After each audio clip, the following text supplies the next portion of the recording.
Structure of sentence मधला आता पुढचा जो भाग आहे तो भाग म्हणजे इंट्रोगेटिव्ह सेंटेन्सेस, म्हणजे प्रश्नार्थक वाक्य. ही प्रश्नार्थक वाक्य इंग्लिश मध्ये कशी बनतात, त्याचे नियम काय आणि परीक्षेमध्ये याचा काय उपयोग होणार आहे.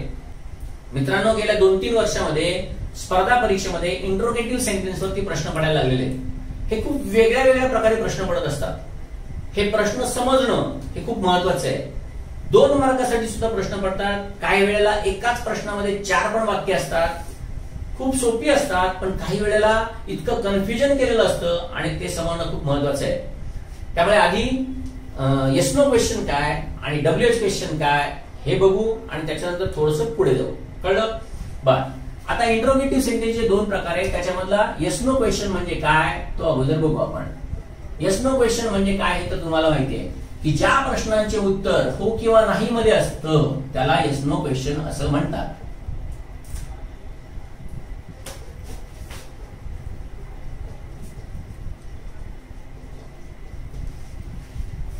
तर ज्या प्रश्नाचं उत्तर हो किंवा नाही मध्ये असतं त्याला येस नो क्वेश्चन म्हणतात. आता या येस नो क्वेश्चनचा पण जनरल फॉर्म्युला काय. ऍक्टिव्ह व्हॉइस असेल तर ऍक्टिव्ह व्हॉइस मध्ये नेहमी सहाय्यकारी क्रियापद हे पहिल्यांदा घ्यायचं असतं. हे झाल्यानंतर मग नेहमी सब्जेक्ट असतो.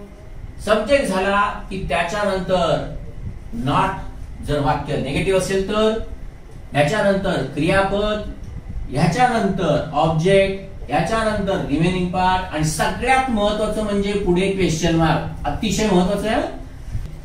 स्पर्धा परीक्षेमधले पेपर सेटर आहेत ना, एवढे हुशार आहेत ना, केवळ काही वेळेला प्रश्नचिन्ह दिलं जात नाही आणि एवढ्या ह्याच्यावरनं मुलांना गंडवतात, हे लक्षात ठेवा. बर, हे झालं ऍक्टिव्ह व्हॉइसचं सूत्र. पॅसिव्ह व्हॉइस असेल तर आधी सहाय्यकारी क्रियापद असतं. ऍक्टिव्ह व्हॉइस मध्ये इथे पहिला सब्जेक्ट असतो, तसं पॅसिव्ह व्हॉइस मध्ये इकडे ऑब्जेक्ट असतो. ऑब्जेक्ट झाल्यानंतर इकडे नॉट, ह्याच्यानंतर नेहमी क्रियापदाचं तिसरं रूप, मग बाय सब्जेक्ट आणि मग रिमेनिंग पार्ट, परत question mark, the most important. बरोबर आहे. आता इथपर्यंत समजणं खूप सोपं आहे. आता बघा काय होतंय ते. सगळ्यात महत्वाचं ना, हा मुलींना हा खास करून लक्षात ठेवा, नॉटची जागा फार महत्वाची आहे. बघा, आता ज्या वेळेला येस नो क्वेश्चन मध्ये, आधी आपण याचं ऍक्टिव्ह व्हॉइसचं बघूया. तर त्या येस नो क्वेश्चन मध्ये ज्या वेळेला ऍक्टिव्ह व्हॉइसची वाक्य होत असतात त्यावेळेला आता काय काय होणार आहे ते बघा. सिंपल प्रेझेंट मध्ये सहाय्यकारी क्रियापद कुठलं असतं तुम्हाला माहितीये, तर ते आहे डू किंवा डज. बरोबर. म्हणजे सिंपल प्रेझेंटचा कुठलाही प्रश्न असेल तर तुम्हाला सहाय्यकारी क्रियापद डू आणि डज, याच्यानंतर सब्जेक्ट येईल, वाक्य नकारार्थी असेल तर नॉट येईल, नंतर डू डज आले, त्यामुळे या क्रियापदाला एस किंवा ईएस लागणार नाही. जर डज असेल तर आणि डू असेल तर काहीच येत नाही, नुसतंच वर बसलं पाहिजे. म्हणजे बघा, डू डज अधिक सब्जेक्ट कंसात नॉट, मग नुसतं वर, मग ऑब्जेक्ट, मग रिमेनिंग पार्ट, प्रश्नचिन्ह. मग जर मग नंतर जर सिंपल पास्ट असेल तर काय होईल बघा, इकडे फक्त डीड होतं, डीडच्या नंतर पुन्हा हे तसंच, ह्याच्यानंतर इकडे मात्र फक्त क्रियापद. कारण का, इथे डीड घेतलंय, डीड घेतल्यानंतर इकडे परत क्रियापदाचं मूळ रूप असलं पाहिजे, बाकी पुढचं तसंच राहणार आहे. कळतंय. आणि प्रश्नचिन्ह महत्वाचं. फ्युचर जर असेल तर परत इकडे काय होणार आहे बघा, शॅल किंवा विल, मग सब्जेक्ट, मग नॉट, मग वर, मग ऑब्जेक्ट, मग रिमेनिंग पार्ट. बरोबर आहे. पुढे ज्या वेळेला कंटिन्युअस प्रेझेंट असेल त्यावेळेला मग सुरुवात एम किंवा इज किंवा आर ने होईल, याच्यानंतर सब्जेक्ट, निगेटिव्ह असेल तर नॉट नंतर, मग क्रियापदाला आयएनजी असेल, मग ऑब्जेक्ट आणि मग रिमेनिंग पार्ट. मग तेच कंटिन्युअस पास्ट असेल तर वॉज किंवा वर, मग सब्जेक्ट, मग नॉट, मग वर्ब आयएनजी आणि बरोबर आहे. कंटिन्युअस फ्युचर याच्यामध्ये खास करून लक्ष द्या, फक्त शॅल आणि विल हेच पहिलं येणार, त्याच्यानंतर सब्जेक्ट, मग नॉट, आणि ह्याच्यानंतर मग बी, आणि मग क्रियापदाला आयएनजी, ऑब्जेक्ट, आणि मग रिमेनिंग पार्ट. कळतंय? हे तुम्हाला महत्वाचं समजलं पाहिजे. मग परफेक्ट प्रेझेंट असेल तर काय होणार आहे? आधी हॅज किंवा हॅव येणार आहे. परफेक्ट पास्ट असेल तर मग फक्त हॅड सुरुवातीला येणार आहे. मग हे हॅज किंवा हॅव आहे, याच्यानंतर सब्जेक्ट, वाक्य निगेटिव्ह असेल तर नंतर नॉट, मग तिसरं रूप, मग ऑब्जेक्ट, आणि मग रिमेनिंग पार्ट. याच्यानंतर हॅड असेल तर परत हेच सूत्र लागणार आहे. त्यामुळे फक्त हे पहिलं, हॅडच्या नंतर मग सब्जेक्ट, मग नॉट, मग V3, मग ऑब्जेक्ट, मग आरपी. आणि परफेक्ट फ्युचर जर असेल तर पुन्हा फक्त शॅल आणि विल येणार, मग याच्यानंतर सब्जेक्ट, मग नॉट, मग हॅव, मग क्रियापदाचं तिसरं रूप, मग ऑब्जेक्ट, आणि मग आरपी. तर अशा प्रकारे जनरल फॉर्म्युला जर तुम्हाला समजला तर तुम्हाला हे सहज तयार करता येईल. कारण का इथे करतात काय बघा, ऍक्टिव्ह व्हॉइस मध्ये काय असतं, आधी सब्जेक्ट असतो आणि मग सहाय्यकारी क्रियापद असतं, बरोबर ना. इकडे फक्त उलटे, या दोघांच्या फक्त जागांची अदलाबदल केलेली आहे. तर हे ऍक्टिव्ह व्हॉइसचे हे असे फॉर्म्युले झाले. पॅसिव्ह व्हॉइसचं पण थोडक्यात दाखवतो तुम्हाला. परत लक्षात ठेवा, ही वाक्य समजण्यासाठी फॉर्म्युले पाठ करण्याची आवश्यकता नाही, फक्त तुम्हाला हे मेन समजलं पाहिजे की इकडे काय पहिलं येत असतं ते. मग पॅसिव्ह व्हॉइस मध्ये आता काय होणार आहे बघा. सिंपल प्रेझेंट असेल तर एम इज आर पहिलं येईल. सिंपल पास्ट असेल तर वॉज किंवा वर पहिलं येईल. फ्युचर असेल तर शॅल किंवा विल पहिलं येईल. अर्थात नंतर ऑब्जेक्ट, नॉट, अर्थात नॉटची जागा खास करून लक्षात ठेवा. ऍक्टिव्ह व्हॉइस मध्ये नॉट हे सब्जेक्टच्या नंतर आलं पाहिजे आणि पॅसिव्ह व्हॉइस मध्ये नॉट हे ऑब्जेक्टच्या नंतर आलं पाहिजे. इथे पण तेच, म्हणजे याच्यानंतर ऑब्जेक्ट, मग नॉट, मग पॅसिव्ह म्हटलं की तिसरं रूप, आणि मग बाय सब्जेक्ट, आणि मग रिमेनिंग पार्ट. कळतंय? इथे शॅल विल, ऑब्जेक्ट, नॉट, त्याच्यानंतर बी असलं पाहिजे, आणि मग त्याच्यानंतर तिसरं रूप, आणि मग बाय सब्जेक्ट, आणि मग रिमेनिंग पार्ट. मग हेच कंटिन्युअस असेल तर कंटिन्युअस मध्ये पण काय होणार आहे बघा. एम किंवा इज किंवा आर हे सहाय्यकारी क्रियापद पहिलं येणार आहे. मग ऑब्जेक्ट, नॉट, मग बीइंग, मग तिसरं रूप, मग बाय सब्जेक्ट, आणि मग रिमेनिंग पार्ट. पास्ट असेल तर परत फक्त वॉज किंवा वर इकडे येणार आहे. बाकी पुढचं हे सेमच राहणार आहे सगळं. त्यामुळे याला मी असं करतो, बरोबर आहे. कंटिन्युअस फ्युचर होत नाही. परफेक्ट जर असेल तर हॅज किंवा हॅव, ह्याच्यानंतर ऑब्जेक्ट, मग नॉट, मग बीन, मग V3, मग बाय सब्जेक्ट, आणि मग रिमेनिंग पार्ट. परफेक्ट पास्टला हॅज आणि हॅवच्या ऐवजी फक्त हॅड येणार आहे. बाकी पुढचं सेम राहणार आहे, म्हणून याला पण असं करतो. आणि परफेक्ट फ्युचर असेल तर शॅल किंवा विल, मग ऑब्जेक्ट, मग नॉट. परफेक्ट फ्युचरला माहिती आहे तुम्हाला शॅल विल, हॅव आणि V3 असतं. त्यामुळे शॅल विल, मग ऑब्जेक्ट, मग नॉट, मग याच्यानंतर हॅव, मग बीन, मग V3, मग बाय सब्जेक्ट, आणि मग आरपी. थोडक्यात येस नो क्वेश्चन याचा हा मेन जो फॉर्म्युला आहे तो खास करून लक्षात ठेवा. एवढा फॉर्म्युला सुद्धा लक्षात राहिलं तरी सुद्धा बास आहे. पुढे जाऊन ज्या वेळेला आपण ऍक्टिव्हचं पॅसिव्ह कसं करतात त्यावेळेस सुद्धा तुम्हाला या फॉर्म्युलाची खूप मदत होणार आहे. कारण मित्रांनो हे नीट समजून घ्या. काही नाही, खूप सोपं आहे. एकदा नुसती नजर जरी टाकली ना तरी तुम्हाला समजायला लागेल. आणि प्रश्नपत्रिकेमध्ये मग ज्या वेळेला तुम्हाला ऍक्टिव्हचं पॅसिव्ह करायला प्रश्नच येतं त्यावेळेला हे फार सोपं जातं. ठीक आहे, तर हे जे आहे ते ऍक्टिव्हचे आणि पॅसिव्हचे फॉर्म्युले. ह्याच्या बरोबर अजून दुसरं सगळ्यात महत्वाचं ते म्हणजे मॉडेल्स जर असतील तर काय करायचं. अर्थात मॉडेल्सला सुद्धा हाच रूल लागणार आहे. म्हणजेच काय, तर जे सहाय्यकारी क्रियामध्ये म्हणजे जे मॉडेल आहे ते फक्त पहिले येणार आहे. जसं मग ते कॅन असू दे, कुड असू दे, शुड असू दे, मस्ट असू दे, मे असू दे, माइट असू दे किंवा अजून बाकीची काही कोणतेही असू दे. कळलं? ही जी मॉडेल्स आहेत म्हणजे हेल्पिंग वर्ब आहेत ती पहिली येणार. ह्याच्यानंतर ऍक्टिव्ह व्हॉइस साठी जर तुम्ही करत असाल तर ह्याच्यानंतर सब्जेक्ट येणार. नॉट हा मात्र कायम सब्जेक्टच्या नंतरच असला पाहिजे, खास करून लक्षात ठेवा. ह्याच्यानंतर वर्ब, मग ऑब्जेक्ट आणि मग रिमेनिंग पार्ट. हेच पॅसिव्ह व्हॉइस असेल तर हेल्पिंग वर्ब, ह्याच्यानंतर आधी ऑब्जेक्ट येणार, मग नॉट येणार, मग बी आणि मग क्रियापदाचं तिसरं रूप आणि मग बाय सब्जेक्ट आणि मग रिमेनिंग पार्ट. त्यामुळे वाक्य ऍक्टिव्ह असू दे किंवा पॅसिव्ह असू दे, मूळ नियम जो आहे कुठला, सहाय्यकारी क्रियापद त्याच्यानंतरच सब्जेक्ट, सहाय्यकारी क्रियापद त्याच्यानंतरच ऑब्जेक्ट. मग ते मॉडेल्स असू देत नाहीतर टेन्सेस असू दे, हे कधीही बदली होत नाही.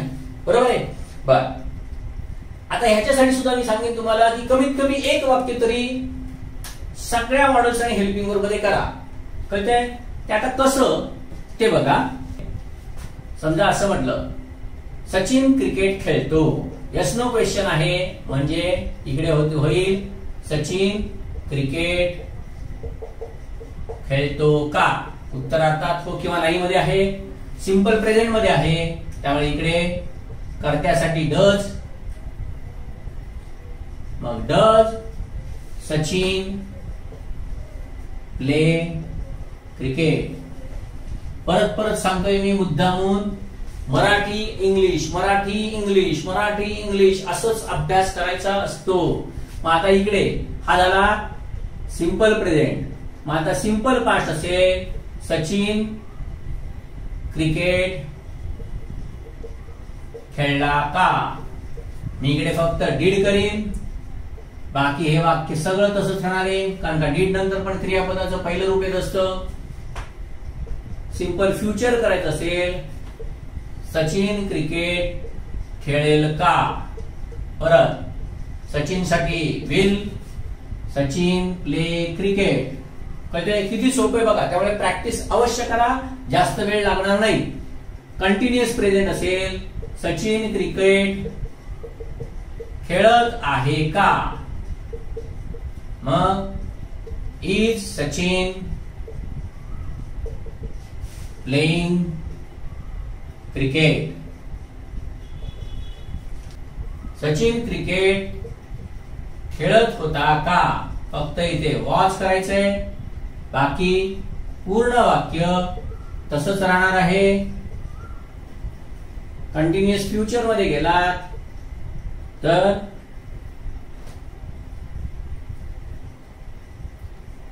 कंटिन्युअस फ्युचर मध्ये सचिन क्रिकेट खेळत असेल का. अर्थात विल, मग सचिन, मग बी, मग प्लेइंग आणि मग cricket. Perfect present Sachin cricket खेळला आहे का. सचिन एक वचन आहे म्हणून has Sachin played cricket. Perfect past Sachin cricket खेळला होता का. Had Sachin played cricket. Perfect future Sachin cricket खेळला असेल का. परत विल सचिन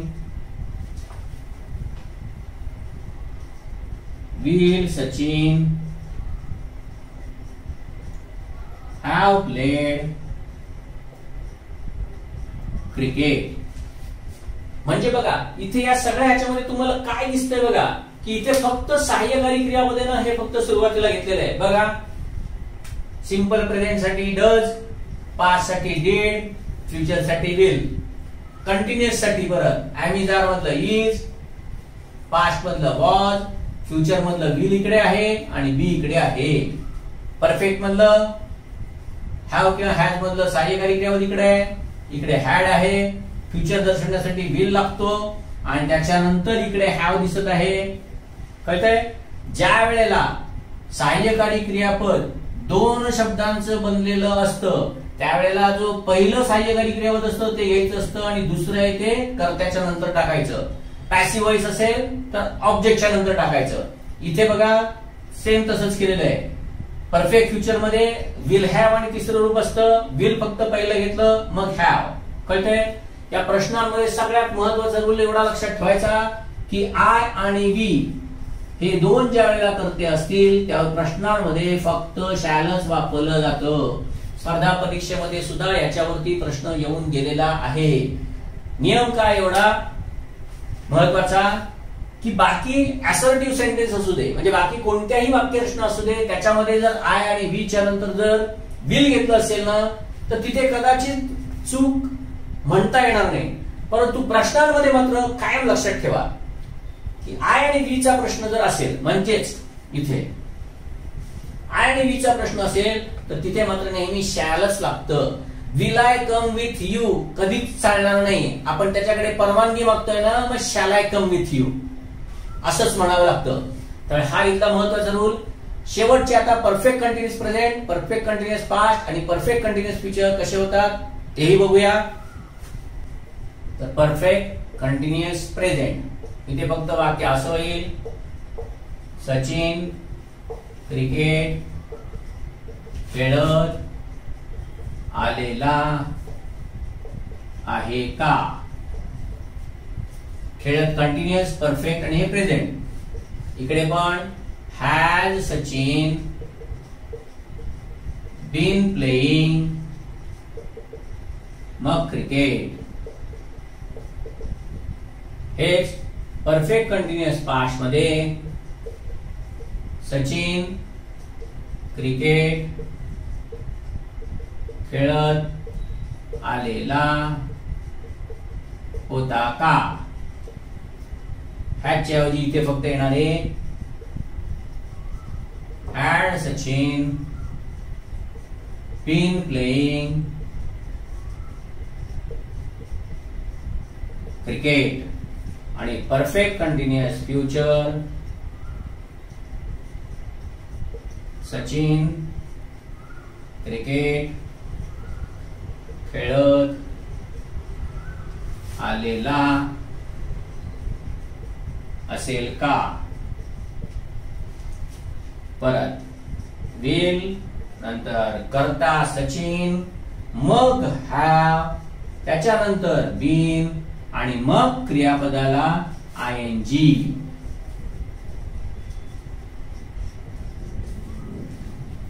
तर अशा प्रकारे हे 12 टेन्सेसचे प्रश्न तयार होतात.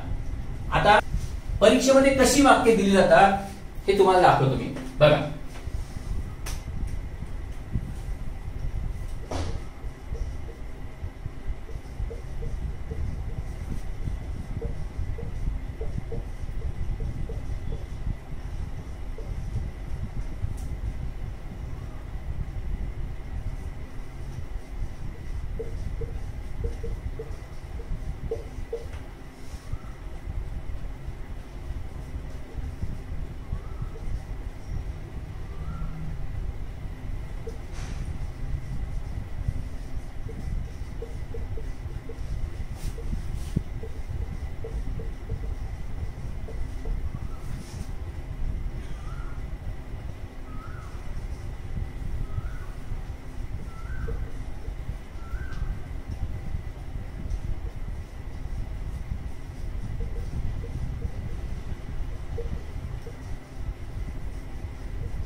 परीक्षेमध्ये किती विविध प्रकारे ह्याच्यावरती प्रश्न पडत असतात, त्याची एक चुणूक दाखवायची, एक उदाहरण की आपल्याला परीक्षेत काय समजलं पाहिजे ते फार महत्वाचे आहे. ते बघा, पहिलं वाक्य, does not he come to school.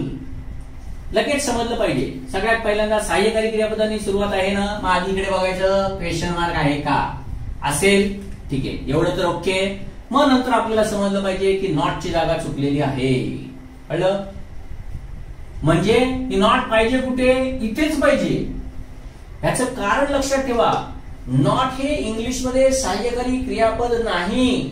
Not हे ऍडव्हर्ब ऑफ निगेशन आहे, ऍडव्हर्ब हे क्रियाविशेषण आहे आणि पहिला येण्याचा मान फक्त सहाय्यकारी क्रियापदाला असतो. बघा नियम काय सांगितलं आता तुम्हाला. पहिलं सहाय्यकारी क्रियापद ऍक्टिव्ह असेल तर सब्जेक्ट, पॅसिव्ह असेल तर ऑब्जेक्ट, त्याच्यानंतर नॉट, आणि मग याच्यानंतर ऍक्टिव्ह असेल तर व्ही वापरलं जाईल, पॅसिव्ह असेल तर व्ही3 वापरलं जाईल. हा मेन रूल आहे. आणि सगळ्यात शेवटी याच्यानंतर प्रश्नचिन्ह. म्हणून ज्या वेळेला पेपरमध्ये वाक्य दिलं असतं त्यावेळी पटकन काय काय काय काय बघायचं असतं नाही, लगेच डोक्यात गेलं पाहिजे. आधी इकडे ओके ओके, नॉट चुकलं, इथे पाहिजे, संपलं. कळलं? पुढचं बघा, यू कॅन हेल्प मी. इथे प्रश्नचिन्ह दिलंय पण कॅन पहिलं घेतलं नाही, चूक. हेच मी म्हटलं, you are coming with us, चूक. प्रश्नचिन्ह देऊन काहीच उपयोग नाही, आर इकडेच आला पाहिजे. Did he reach not there on time, not ची पण जागा चूक, आणि डिड असल्यामुळे क्रियापदाचं दुसरं रूप नको. एवढ्या फास्ट डिसिजन घ्यायचे. बाकी प्रश्नचिन्ह वगैरे ते पण सगळं बघायचंय, एक एक एक एक बघत जायचं. लगेच प्रश्नाची उत्तरं सुटायला लागतात. ओंट दे विन दिस मॅच, काहीच चूक नाहीये. विल नॉटचं ओंट असं पण लिहिलं जातं, ते इथेच असलं पाहिजे. पण कधी असलं पाहिजे, ज्यावेळेला ते सेपरेट लिहिलं जाईल त्यावेळेला. म्हणजे हे ज्या वेळेला असं दिलं जाईल डझंट ही, तर चालणार आहे. कारण का इथे ऍडव्हर्बचं वेगळं अस्तित्व न दाखवता सहाय्यकारी क्रियापदाबरोबर याचं ऍब्रिव्हिएशन केलेलं आहे. असं ऍब्रिव्हिएशन म्हणजे संक्षिप्त रूप जर असेल तर काहीच प्रॉब्लेम नाही, मग हे वाक्य बरोबरच असणार. कळतंय? तसंच हे वाक्य मात्र बरोबर आहे. या पुढच्या वाक्यात has not she applied for that post, has बरोबर आहे, त्याच्यानंतर नॉट चुकलेला आहे. कारण का नॉटची जागा ही इथे पाहिजे. बाकी पुढचं पण चुकलंय कारण का पुढे क्वेश्चन दिलेलं नाही. मग उद्या तेच पेपर सेटरनी फक्त हे असं करून दिलं, has she not applied for that post, तरी सुद्धा तुम्हाला समजलं पाहिजे हे वाक्य चूक आहे, कारण का पुढे प्रश्नचिन्ह नाही. म्हणजे थोडक्यात हे सगळं समजून घेत असताना परीक्षेमध्ये का आपल्याला हे का करायचंय, तर केवळ एवढ्यासाठी. म्हणून तुम्हाला सांगितलं कुठलंही एक वाक्य घ्या आणि अशा प्रकारे एसनो क्वेश्चन मध्ये करा. मग ते ऍक्टिव्ह करायचं, तसंच पॅसिव्ह पण करायचं. पॅसिव्हचं फार कमी विचारलं जातं, परंतु तुम्ही प्रॅक्टिस करा, सोपं आहे. ओके, समजा मी असं म्हटलं,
बघा ही काही वाक्य दिलेली आहेत, चूक आहेत का बरोबर आहे तेवढी ओळखू. नियम माहितीये तुम्हाला, काय नियम आहे? आधी सहाय्यकारी क्रियापद, मग ऑब्जेक्ट, मग क्रियापदाचं तिसरं रूप. नॉट असेल तर ते आपल्याला इथं लागणार आहे.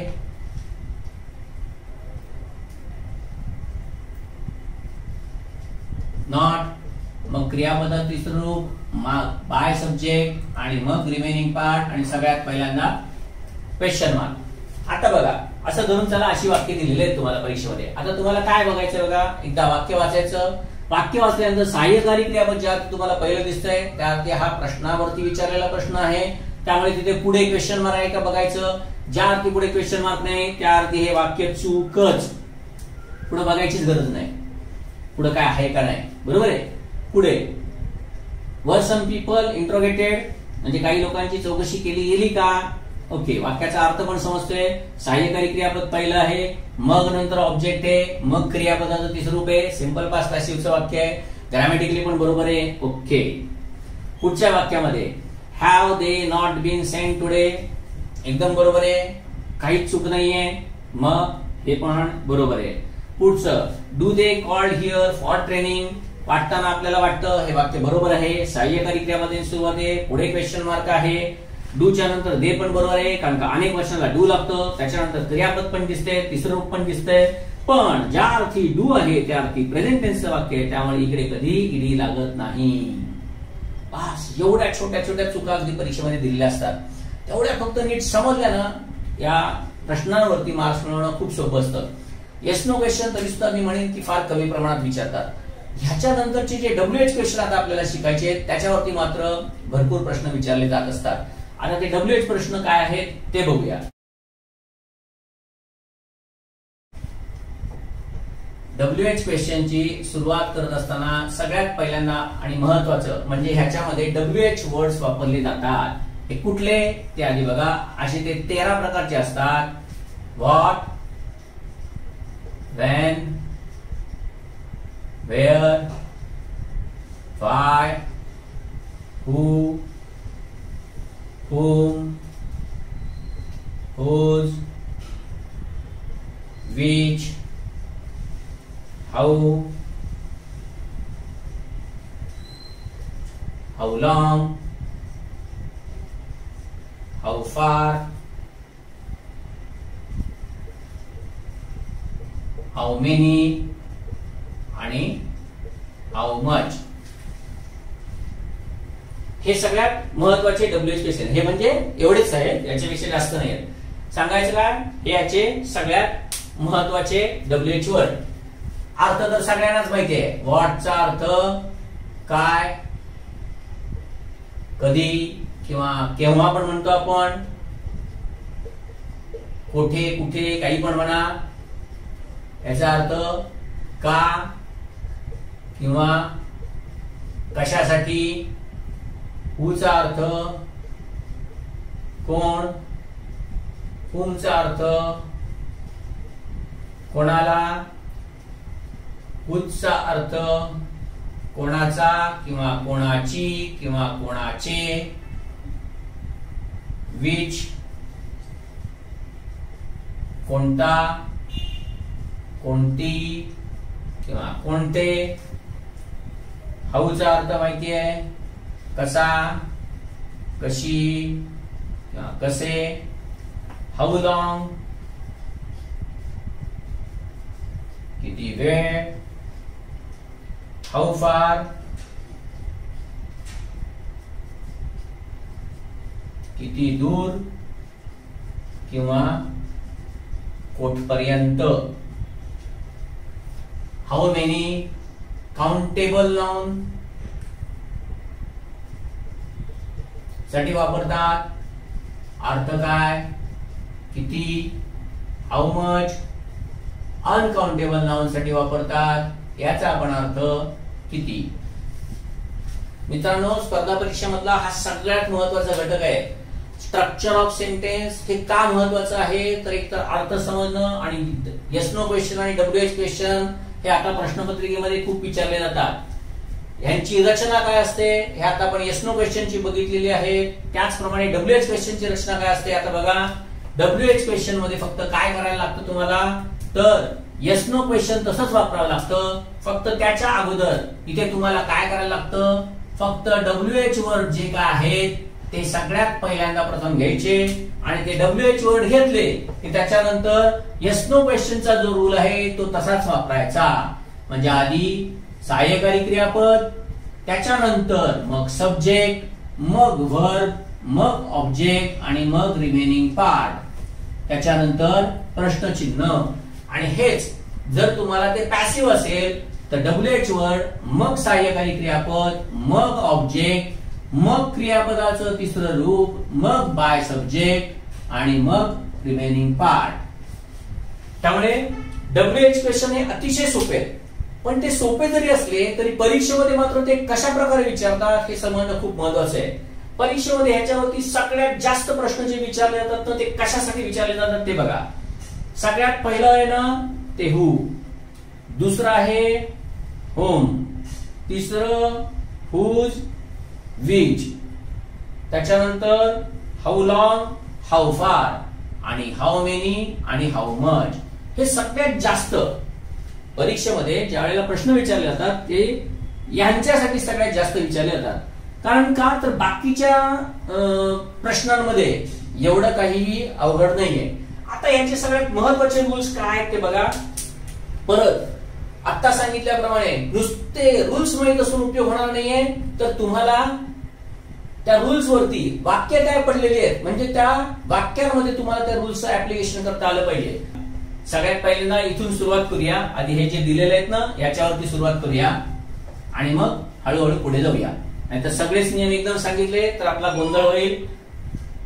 की WH वर्डच्या पूर्वी कधी कधी तुम्हाला प्रेपोजिशन्स वापरावे लागतात. अर्थात हे प्रेपोजिशन्स वापरावे लागतात हे समजण्यासाठी परत इंग्लिश वाक्यांचा अर्थ समजणं हे अत्यंत महत्वाचं असतं. बघूया आपण काही वाक्य बघूया म्हणजे तुम्हाला समजेल. पहिलं वाक्य बघा. From where did you buy this book. बघा वाक्यांचा अर्थ समजला पाहिजे. काय वाक्याचा अर्थ आहे? कोठून तू हे पुस्तक खरेदी केलं? कोठून तू हे पुस्तक खरेदी केले.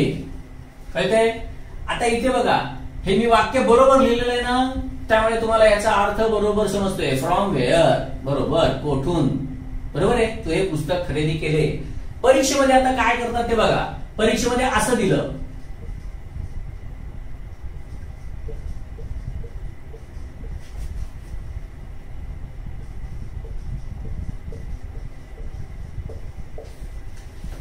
Where has he come here? वाक्याचा अर्थ करायचा. तर वाक्याचा अर्थ केला तर काय अर्थ होतो बघा.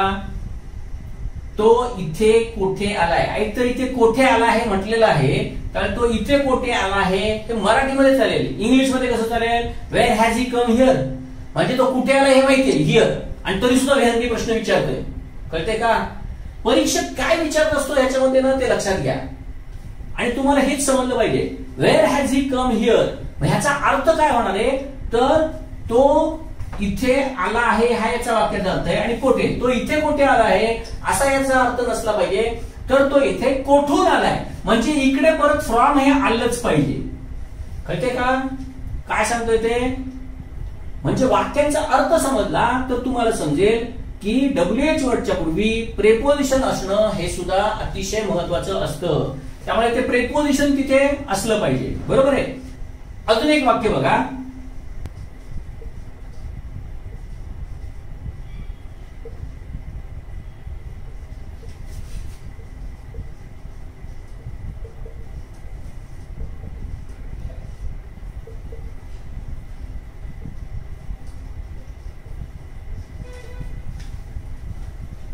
When had she been singing in concerts? थोडक्यात काय? ती मेहफिलीमध्ये कधीपासून गात आलेली आहे. बघा काय वाक्य म्हटलं बघा. ती मेहफिलीमध्ये कधीपासून गात आलेली आहे. बघा वाक्य दिसताना तर आपल्याला वाटतं की या वाक्यामध्ये काय चुकी आहे. वेन आहे, हॅड शी बीन आहे, सिंगिंग आहे, इन कॉन्सर्ट आहे, WH वर्ड पहिला दिलेला दिसतोय, सगळंच तर दिलेलं आहे. हा, मला हेच तुम्हाला सांगायचंय की असं दिसतं ना नुसतं त्याच्याकडे बघू नका. ज्यावेळी तुम्ही त्याचा अर्थ काढेल आणि ज्यावेळी तुम्हाला तो अर्थ समजेल त्यावेळी तुम्हाला समजेल की अरे इथे पासून साठी काही दिलेलं नाहीये. हा, मग इथे तुम्हाला समजलं पाहिजे की इथे सीन्स आलं पाहिजे. कळतंय? हे समजणं इंग्लिश मध्ये खूप महत्वाचं आहे. कळलं का? ह्याचा ज्यावेळी तुम्ही मराठीमध्ये अर्थ समजून घ्याल त्याच वेळी तुम्हाला समजेल की अरे बाबा हे प्रेपोजिशन इथे आलं पाहिजे. तुम्हाला सर आम्हाला प्रेपोजिशन माहिती नाही म्हणून मी तुम्हाला सांगितलं की आधी आपण फक्त कन्स्ट्रक्शन शिकतोय. कळलं का? त्या काय असतात आणि कशा असतात. आधी जरी मी कितीही प्रेपोजिशन शिकवले ना तरी ह्याच्यामध्ये व्हेनच्या अगोदर सीन्स आहे नाही तुम्हाला समजणार नाही. तुम्हाला हे समजलं पाहिजे की WH वर्डच्या पूर्वी इथं काहीतरी दिसतंय. ते काहीतरी म्हणजे दुसरं तिसरं काही नसून ते शब्दयोगी अव्यय आहे आणि त्या शब्दयोगी अव्ययासाठी इथं काहीतरी आलं पाहिजे व्हेनच्या पूर्वी. मग ते सीन्स आहे का फ्रॉम हा नंतरचा भाग आहे. तो पुढे प्रेपोजिशन गेल्यानंतर याच कॉन्सेप्ट अजून चांगल्या क्लिअर होत जातील. सांगायचं काय ते फक्त नीट लक्षात ठेवा. सगळ्यात महत्वाचं आहे ना ते म्हणजे वाक्यांचा अर्थ समजणं. म्हणजे WH वर्डच्या पूर्वी मग तो व्हेन असू दे नाहीतर व्हेअर असू दे याच्यासाठी सुद्धा काही येऊ शकतं. आता बघा, समजा मी असं म्हटलं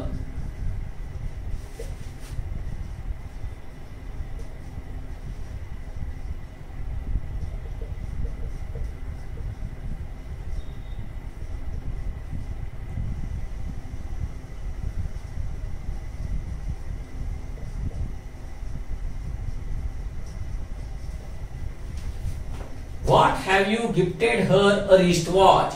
बघा काय वाक्य दिलंय. What have you gifted her a wrist watch. आता याचा अर्थ समजला पाहिजे. हा अर्थ काढत असताना मी 100% सांगतो तुम्ही गोंधळून जाणार. अरे व्हॉट पण म्हटलंय तिकडे रिस्ट वॉच पण दिलंय त्यावरती वाक्यच चुकीचं आहे. मग काय करायचं? मला तुम्हाला हे अजिबात सांगायचं नाही. मला काय सांगायचं ते बघा की याही WH वर्डच्या पूर्वी तुम्हाला एका प्रेपोजिशनची आवश्यकता पडणार आहे. की बघा इथे पण व्हॉट आहे आणि इकडे पण रिस्ट वॉच आहे. म्हणजे इथे ऑब्जेक्ट दिलेलं आहे. म्हणजे हा ऑब्जेक्ट आणि हा ऑब्जेक्ट आहे आणि परत हा पण एक ऑब्जेक्ट आहे. बघा, direct object wrist watch, indirect object her आणि परत इकडे व्हॉट आहे. व्हॉट हे कर्मासाठी वापरतात. मग ही काय गोंधळ काय आहे हा? तर ह्याचा अर्थ परत समजला ना की तुम्हाला लगेच समजेल की हे काय आहे. उद्या समजा परीक्षकाने याला A दिलं, याला B दिलं आणि इकडे असं म्हटलं व्हाय हॅव यू, बाकी पुढचं वाक्य तसंच. कळतंय? पुढचं C चं वाक्य दिलं आणि तुम्हाला असं म्हटलं फॉर व्हॉट हॅव यू, बाकी पुढचं गिफ्टेड हर अ रिस्ट वॉच. हे सगळं मी वाक्य मुद्दामून असं लिहितोय. अजूनपर्यंत ह्याच्यावरती प्रश्न आलेला नाही. पण मला तुम्हाला हेच सांगायचंय की लक्षात ठेवा जे परीक्षेत आलं नाही मग ते तुम्ही करणारच नाही का? एक लक्षात ठेवा, जर मी हे प्रश्न काढू शकतो तर पेपर सेटर सुद्धा हे प्रश्न काढू शकणार आहे. सगळ्यात महत्वाचं म्हणजे ज्यांना इंग्लिश येतं त्या सगळ्यांना या चुका समजतात. आपल्याला इंग्लिश येत नाही म्हणून आपल्याला या चुका समजत नाहीत. आणि आपल्याला जर चुका समजायला पाहिजे असेल तर एकच आणि एकमेव मार्ग तो म्हणजे वाक्यांचा अर्थ समजणं. मित्रांनो, मराठीवरती इतकं कॉन्सन्ट्रेट करा. मराठीवरती नाही मी सांगते, इंग्लिश वाक्यांच्या अर्थावरती एवढं कॉन्सन्ट्रेट करा की तुम्हाला ते वाक्य बघितल्यानंतर जर अर्थ समजला तर तुम्हाला लगेच समजायला लागेल.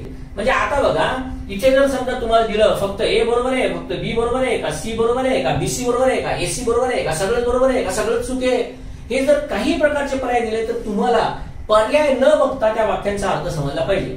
जसं what have you gifted her a wrist watch, या वाक्याला काही अर्थच उरत नाही. पण या वाक्याला बघितलं तुम्ही तर तुम्हाला समजेल की तू तिला रिस्ट वॉच का दिलं आहेस. म्हणजे इथे बरोबर आहे, तू तिला का रिस्ट वॉच दिलं आहेस.